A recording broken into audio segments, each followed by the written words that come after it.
a tilt-rotor Osprey that surveys downtown Tampa.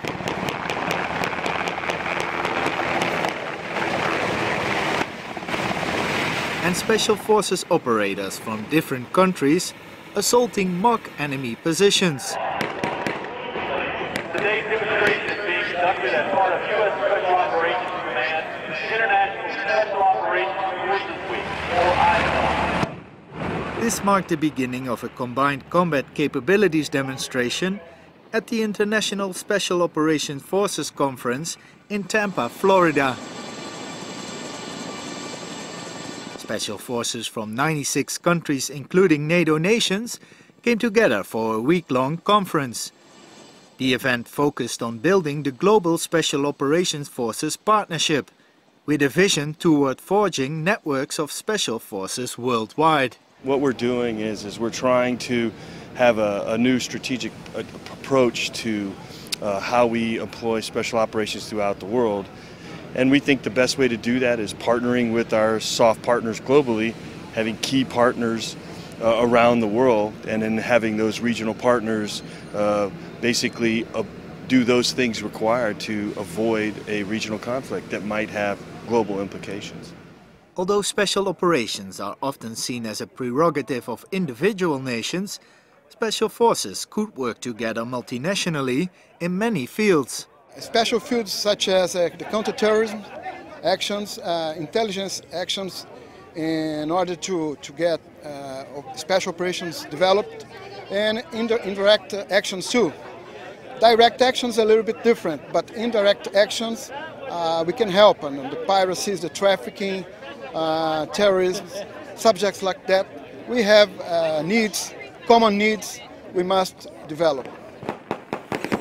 Boats, assault vehicles, helicopters and other aircraft were involved in the demonstration, as special operators from around the world worked alongside each other in the exercise scenario in which the mayor of Tampa was rescued.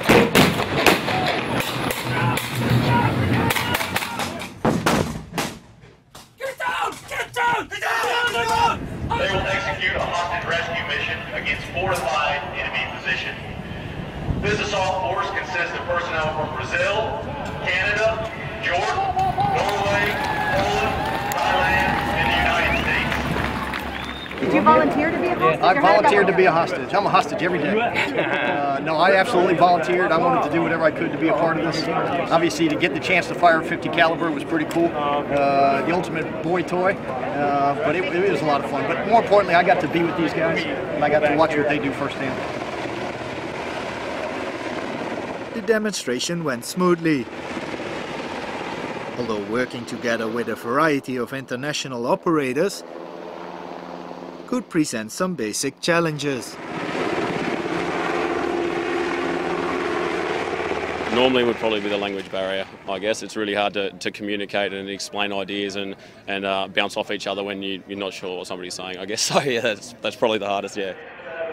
Working together in a global partnership has many advantages, like burden sharing and having interoperability. The most important thing you're going to build out of all this is the human network itself, those personal relationships, those things that are going to make things happen when times are difficult, when it's very, very hard.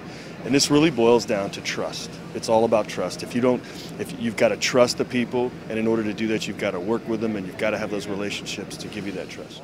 NATO special forces already work together and are united in the NSHQ.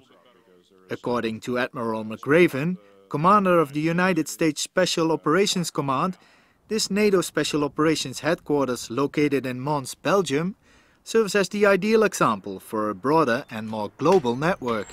Absolutely. This has been one of the great success stories, I think, in special operations in terms of how we have built partnerships. And I think the real lesson learned isn't just about the alliance. Obviously, NATO is a unique alliance that has been in place for a very long time. It is a multinational alliance. So it is a unique framework. However, having said that, I think what's important to recognize is that people came together, folks with common values, with common interests, the NATO SOF headquarters was in a position to be able to teach, to train, to pass common tactics, techniques, and procedures. All of that has paid huge dividends as we have worked together in the NATO alliance and, of course, down in Afghanistan as a NATO force down there. Right now you have the NATO SOF headquarters, so, which is almost like a model home, for lack of a better term. If you look at where we want to go in the future, we'd like to basically do some of that in other parts of the world. We think the Pacific, Africa, the Americas, and the Middle East all should have something like a NATO SOF headquarters. And indeed, many countries are seeking ways to extend their international partnerships, just like the NATO Special Operations Forces example.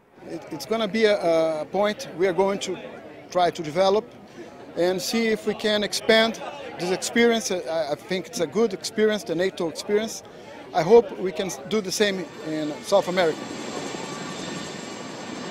As security challenges become more global, the international framework of special forces becomes more and more important. I'm Karsten Reiniers, reporting for the NATO channel from Tampa.